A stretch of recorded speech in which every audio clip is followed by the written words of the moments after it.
Hi everybody, I hope that you're doing great. I am here sitting in my garage.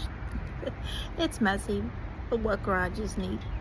It's a beautiful evening, or pre-evening. Getting a little bit of tan from sitting outside, and I've been doing some gardening. I have to replant a couple of my plants that are blooming bigger than I thought they would. I have to put them in some bigger pots, and then I have two hydrangeas that not hydrangeas, I can't think of the flower, but anyway, I bought two big containers or pots for them. I was going to do that today, but what did we do today? Oh, we went for our mall walk, my dad and I. We go to a local mall here, and it's really good exercise for the both of us. I will stop in the stores that I like, and believe it or not, I don't always buy things. Sometimes I just walk and look, which is a good thing. I wanted to tell you a little story about some of the things that, or one of the things that people like me with chronic illness, the little things that we kind of put up with or have to deal with. But first, I just want to say this: in no means am I bashing my rheumatologist at all, because I'm really getting to like her. She's very professional. She's pretty serious, but she'll laugh now and then. And she's very smart and thoughtful in how she treats me, and I like that in a doctor. She is not like warm and fuzzy like my previous rheumatologist. I had 3 of them before her, and they all moved out of my town, and I didn't think I was going to like her in the beginning, but she's becoming warmer. I think we're getting to know each other, which is good. So lesson 1 is to give people a chance, because sometimes the first impression isn't always what you think it's going to be. Okay. Along with lupus and Sjogren's syndrome, I have psoriatic arthritis. And this I developed about 2.5 years ago. And it started with getting psoriasis plaques on my legs. Now, it probably also started with having pain and fatigue, but because I already have lupus and Sjogren's syndrome, I tend to get fatigue from those two illnesses a lot. So sometimes I'm not sure if what is giving me the pain and fatigue. So I just kind of like thought, it's lupus, it's the Sjogren's, and did what I do. So I have been on a medication, and I'm not going to say the name of it, but I've been on for it for about a year now, and it is an injectable biologic. I get it once a month, and there's 2 injections, and my husband injects me in my stomach. That's where it has to go. This medicine, it works as far as giving me some energy and a lot less fatigue.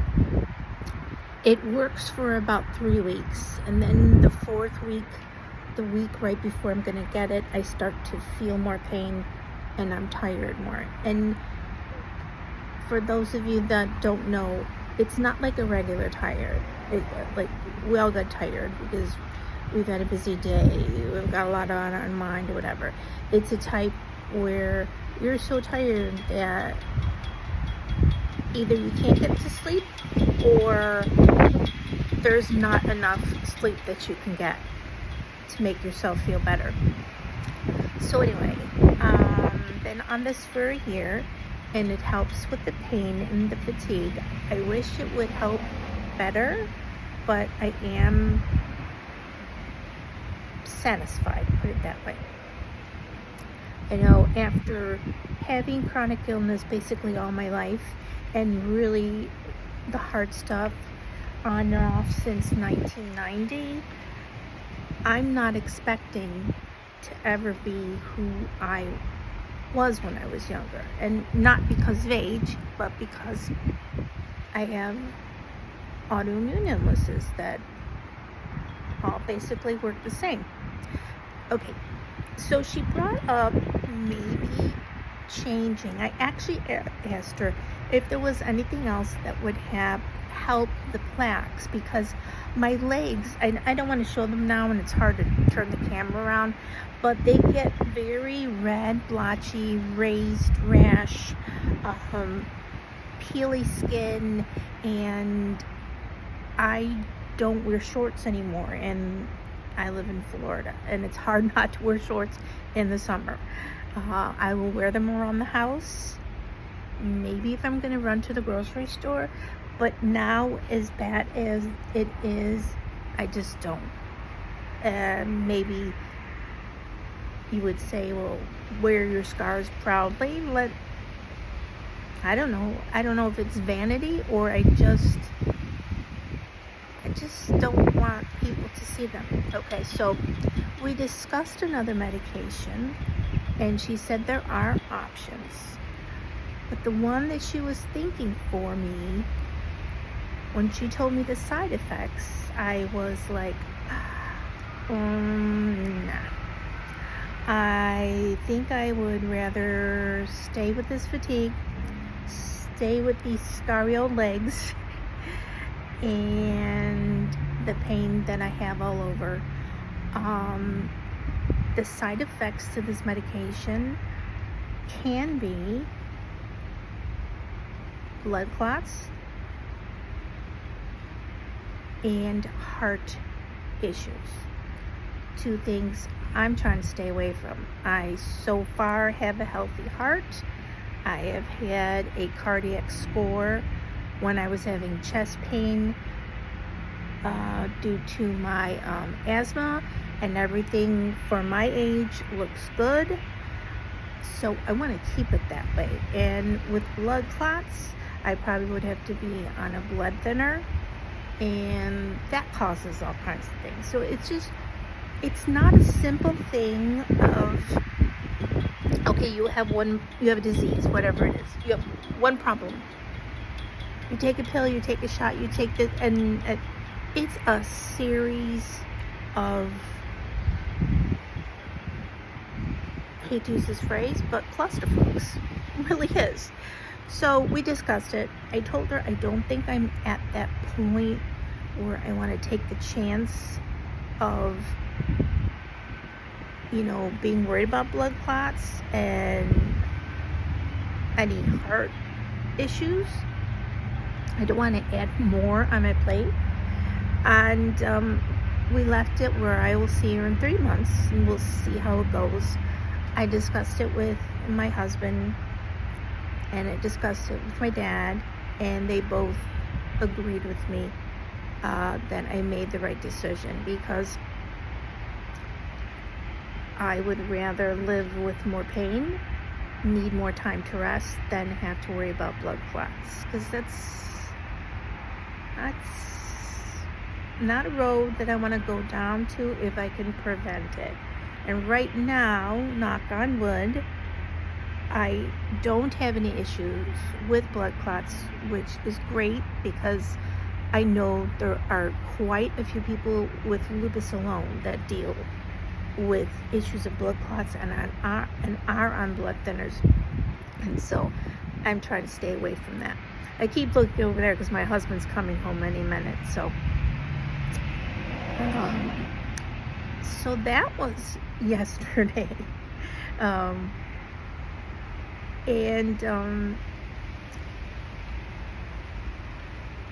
It just was like, you might say, well, why does she even bring it up? But she's trying to help me the best she can. So there's other things I can do for pain, and I am am very blessed that I was able to retire at an early age. I retired in 2008, and I am very busy around the house, but there's nothing that I have to do. And thank God, my 89-year-old father, he is very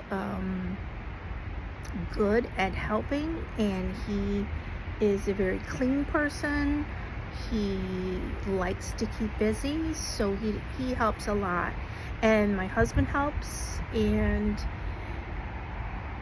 it just works out for us. They know when I need a little bit of a break. They know when I'm tired, and they don't expect anything from me other than just being myself. And it's gotten to the point where I don't even have to tell them, hey, I don't feel good. They just know because they lived with me. So that was the story of yesterday, and that is just one example of how living with chronic illness is a journey that is not for the faint of heart, not for the weak. Is this something that happens to me every day? No.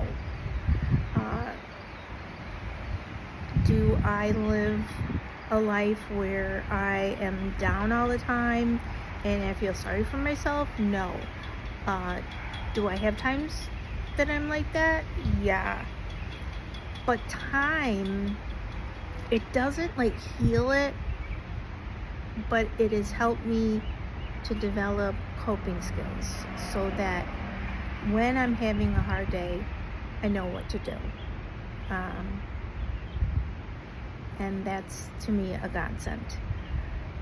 Lately, with my little gardening, I've been just enjoying Mother Nature.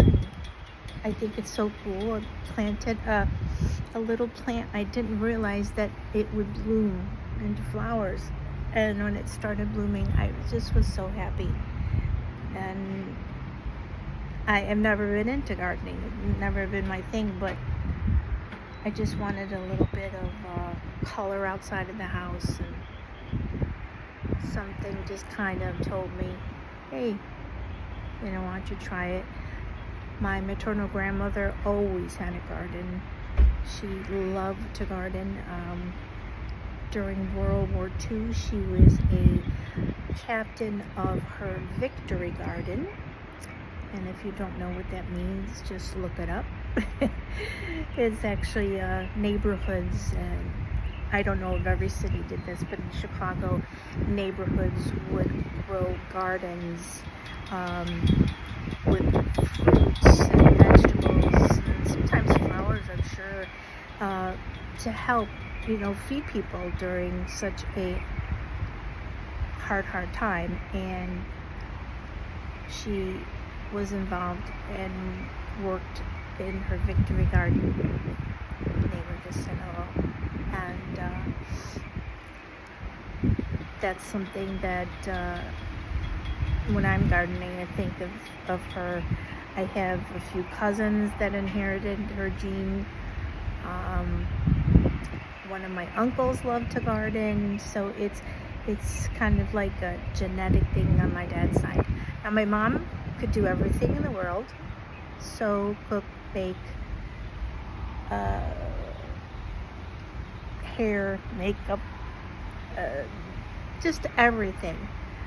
But she had a black thumb. Really, she tried so hard to, grow a garden, but it just didn't work out, so she gave up.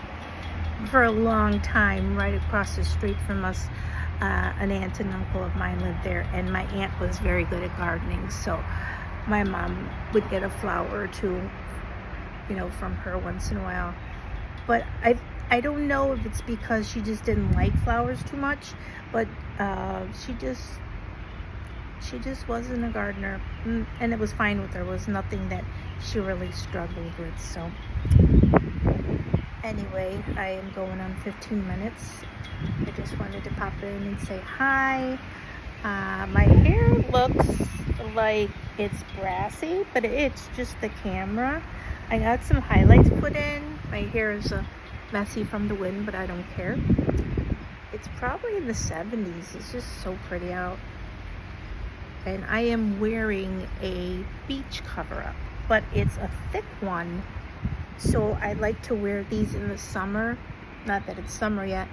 Around the house, even with the AC on, I just get real hot. So these kind of like pullover dresses, I love them. I buy a couple every year, and that's my staple around the house.